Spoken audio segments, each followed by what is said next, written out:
be moving to our first topic for today, which is a vice presidential debate. Who fared better on Nigerians' economy? Five candidates have come together to discuss as regards the Nigerian economy and how to make it better. We'll be talking about there's five vice presidential candidates will be seeing who fared spoke better without being biased and without being supporting any party.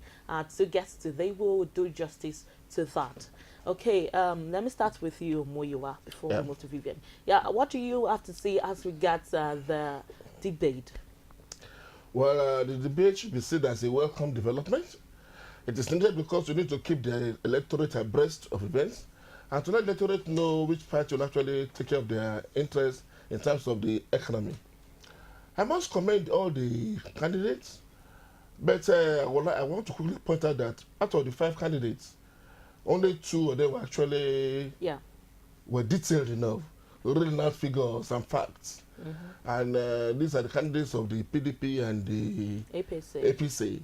Others were too generalistic, and they're just making general opinions, general information. Well, anyway, that should not be unexpected, because as you all know, there are two strong parties in Nigeria right now. Actually, it's only that the organizers want to have some other people to fill in the box in quotes. Under the circumstances, it'll just be between PDP and the other party, between Peter Obi and the incumbent vice president. So having said that, we are all human beings. We all have our idiosyncrasies. We all have our biases. But one should try as much as possible to be very objective. Mr. Peter Obi was somehow prepared for the debate. He was prepared for the debate. He read out figures, he read out statistics, although some of them could be faulted. Some could be faulted. But the fact that he was able to do this is part of the fact that this gentleman was ready for the job if given the opportunity. As for the incumbent vice president, a gentleman to the core, and without just any attempt to put the wool over the eyes of the listeners, he realized at some point too. I must confess that if you had actually listened very well, what he said, because of the fact that he happened to be an insider, should be important to the fact that the economy should not be seen as being very rosy for now, and that we still have some hard times ahead. But if given the opportunity, they will have it. They will have a turnaround.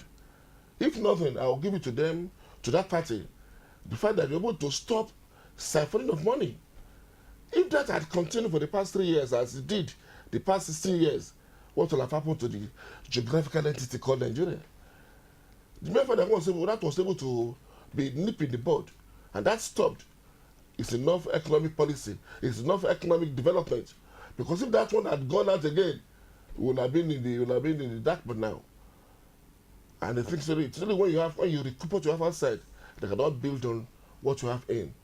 And I want to say that for now, the journey has started, and I think it will be to a fruitful conclusion. Okay, let's hear from Vivian. What do you have to say? By and large, I agree with a lot of things he said. Okay. Peter became very prepared, reeled out a lot of statistics. Some because I'm also a researcher, and at times you read 5 different reports, and they're all giving you 5 different statistics. We've seen that again and again, even because what we do what we call triangulation. Okay. You have one data that you're working with, and you also check out what everybody else is saying. If you're familiar with the way data is compiled, at times there are unexpected outcomes. Let's put it this way. So he gave out a lot of statistics. A lot of them I'm familiar with, and some I'm not so familiar. Some in a minority. By and large, most of the things Peter Obi said I'm very familiar with, meaning I had seen those stats before.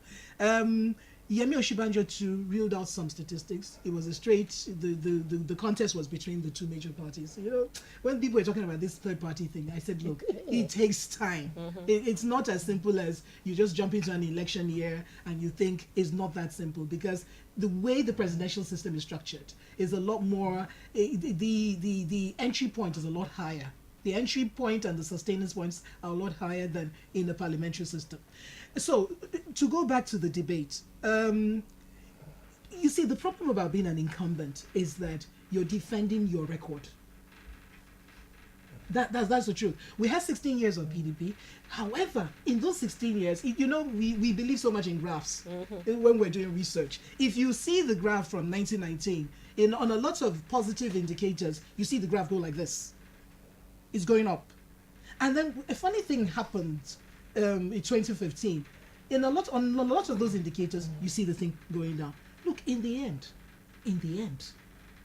no matter how much a government says that they're fighting corruption, and remember, even in Nigeria, as they say they're fighting corruption, for every one instance of fighting corruption, there are also 2 instances of not fighting corruption. Because they're palace.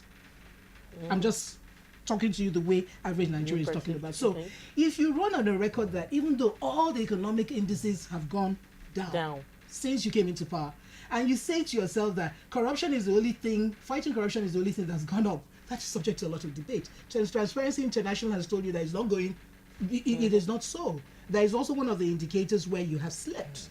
So, you see, it now becomes very difficult. I have so much respect and admiration for the current VP, Oshibanjo, but the truth of it is that you're running on your own record in the last almost 4 years. And if every indicator shows that all the positive indicators are going down, then what really, there's very, and if you notice, when he was doing his closing remarks, and he was talking about 16 years of the PDP, the whole crowd started, you know, jeering, and because what Nigerians in effect are saying is that we're tired of hearing about the 16 years, because the 16 years we saw all the indicators going up, all right? Or not all, but most of the positive, or let me say a lot of the positive indicators going up. And since 2015, we've seen these same indicators go down. So if you're saying that you've done better than the other guy, why are they going down?